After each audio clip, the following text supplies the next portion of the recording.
नमस्कार, मैं Lokesh sir, director of AMC academy. आपके साथ में जैसे मैंने प्रॉमिस किया था कि मैं बेसिक की क्लासेस लेके आऊँगा आपके सामने और उसके न्यूमेरिकल क्वेश्चंस भी मैं सॉल्व करा रहा हूँ। मतलब मैं थ्योरेटिकल प्लस न्यूमेरिकल दोनों ही आप लोगों को समझा रहा हूँ। उसी के लिए आज मेरी पहली क्लास है जो कि कैश फ्लो स्टेटमेंट है, जो कि 8 मार्क्स कैरी करता है। कैश फ्लो आप जानते हैं जैसा कि, और उस 8 मार्क्स में छः नंबर का क्वेश्चन एक मिलता है जिसमें आपको फुल फ्लैज क्वेश्चन मिलता है 6 मार्क्स का, जिसमें ऑपरेटिंग इन्वेस्टिंग एक्टिविटीज़ या फाइनेंसिंग एक्टिविटीज़ के भी इंडिविजुअल क्वेश्चन दिए जा सकते हैं या पूरा का पूरा कैश फ्लो स्टेटमेंट भी बनवा सकते हैं। तो और एक एक मार्क्स के 2 क्वेश्चन आपको 2 नंबर में वो मिलते हैं। तो बेसिक एंट्रीज जो रहेंगी, बेसिक आपको एक एक मार्क्स के भी क्वेश्चंस को फुलफिल कर रहे होंगे आपके रिक्वायरमेंट को, और 6 मार्क्स को भी रिक्वायरमेंट को फुलफिल कर रहे होंगे।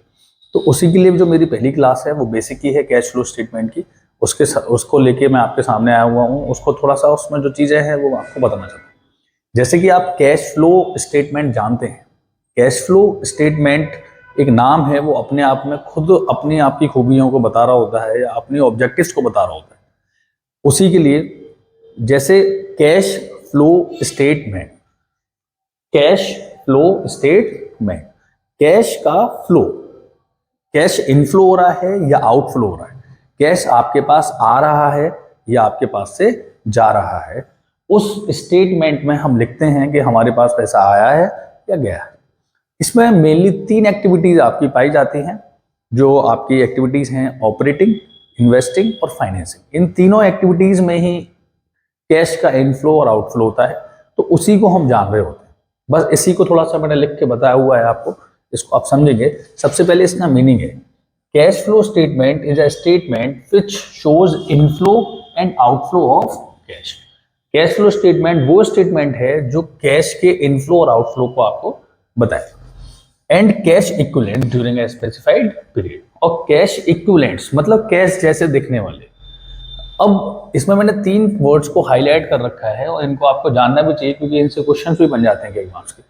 जैसे पहला कैश फ्लो, तो कैश फ्लो का मतलब इनफ्लो हो रहा है या आउटफ्लो हो रहा है कैश का, कैश किस तरफ जा रहा है, इनफ्लो आ रहा है या आउटफ्लो हो रहा है। दूसरा कैश, कैश को आप जानते हैं कैश इन हैंड है या डिमांड डिपॉजिट विद बैंक, हम बैंक में पैसे जमा करते हैं, वो भी हमारे लिए कैश ही माना जाता है।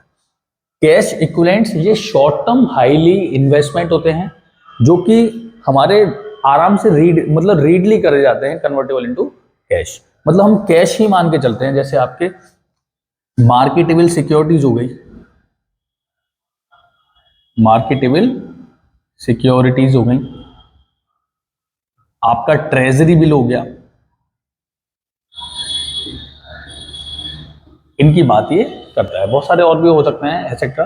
ये शॉर्ट टर्म इन्वेस्टमेंट का पार्ट है या शॉर्ट टर्म असेट्स का भी पार्ट है, तो हम इनको कैश एंड कैश इक्विवेलेंट्स के पार्ट में लेके आते हैं। इसको भी हम कैश ही मान के काम कर रहे होते हैं। दूसरा मैंने जैसे बताया बेटा, objectives of cash flow statement, इसका क्या उद्देश्य है भाई। किसी भी चीज का बनाने का कोई ना कोई मोटिव तो होता ही है, कोई ना कोई उसका उद्देश्य तो होता ही है, कोई ना कोई ऑब्जेक्टिव तो होता ही है।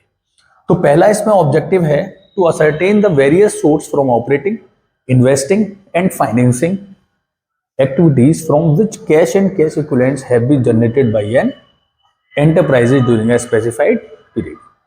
मतलब हम इन तीनों एक्टिविटीज के माध्यम से कितना कैश या कैश इक्विवेलेंट्स हमने जनरेट किया है ड्यूरिंग अ स्पेसिफाइड पीरियड।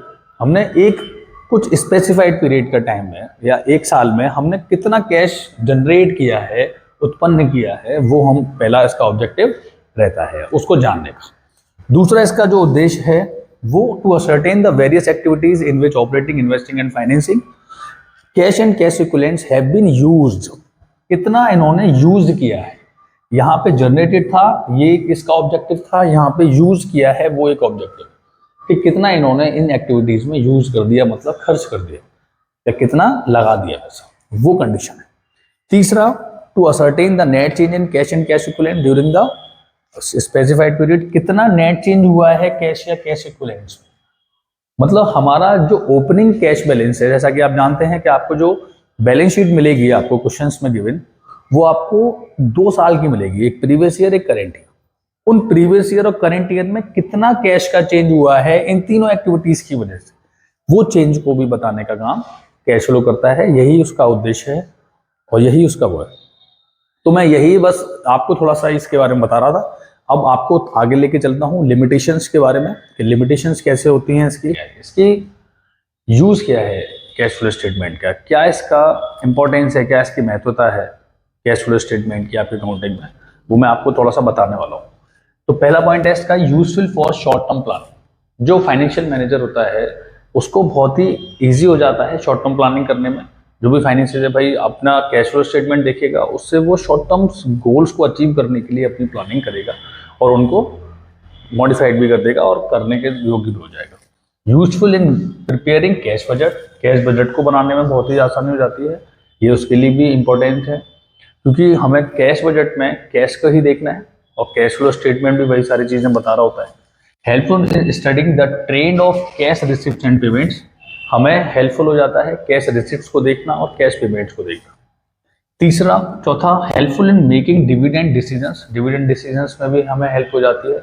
हम जो हमारी कंपनी रन कर रही है, हम कैसे इंटीरियम डिविडेंड पे कर पाएंगे, तो उसमें भी हेल्प हो जाती है कि हम डिविडेंड डिसीजंस इजीली हम ले सकते हैं कि हमें पेमेंट करना है प्रॉफिट का या कितना कम करना है, वो सारी कंडीशंस हैं। Helpful in ascertaining cash flow from various activities, और यहाँ पे हम इसको जानते भी हैं, असर्टेन भी करते हैं कि कैश फ्लो कौन कौन सी कितनी कितनी मतलब तीनों एक्टिविटीज से कितना कितना हमें कैश जनरेट हो रहा है या यूज हो रहा है। तो वो हेल्प करने में ये हमारे सारे इंपॉर्टेंस या यूजेज या एडवांटेज आप बोल सकते हैं, वो हमारी मदद करते हैं और यही इंपॉर्टेंस रोल प्ले कर रहे होते हैं। उसी के साथ साथ मैं बात करूंगा लिमिटेशन की कैश फ्लो स्टेटमेंट की। इसकी अच्छाइयाँ भी हैं तो कुछ लिमिटेशंस भी हैं इसके, जैसे इग्नोर्स नॉन कैश ट्रांजेक्शंस, ये सारे नॉन कैश ट्रांजेक्शंस को इग्नोर करता है, कोई भी नॉन कैश ट्रांजेक्शंस यहाँ पे आता ही नहीं। दूसरा हिस्टोरिकल इन नेचर, ये हिस्टोरिकल इन नेचर है क्योंकि ये बैलेंस शीट या statement of profit and loss से बनाया जाता है जो कि हमने बना रखा होता है। हम हर वैल्यू को इसकी बुक वैल्यू पे लेते हैं, ना कि मार्केट वैल्यू। तीसरा पॉसिबिलिटीज ऑफ विंडो ड्रेसिंग, इसमें मैनिपुलेशन चल सकता है, इजीली मैनिपुलेट कर सकते हैं।